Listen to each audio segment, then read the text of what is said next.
నమస్తే ఫ్రెండ్స్. మా తెలంగాణలో అల్లం వెల్లిపాయతో మంచిగా చేస్తాం మామిడికాయ పచ్చడి. పచ్చడికి మంచిగా రసాలు మామిడి పండు పెట్టుకొని ఉంటే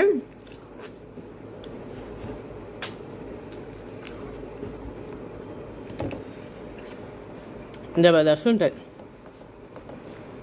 సంవత్సరమైన రంగు మారదు, అల్లం వెల్లిపాయ ఘాటు కూడా తగ్గదు మా పచ్చడి అయితే.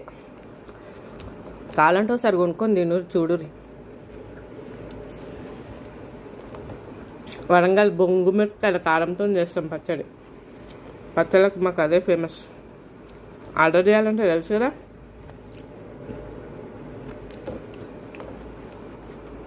ఇదేం తెలుసా, ఇంకా కొత్త పచ్చడి పెట్టలే, పాత సంవత్సరం పచ్చడి ఇది.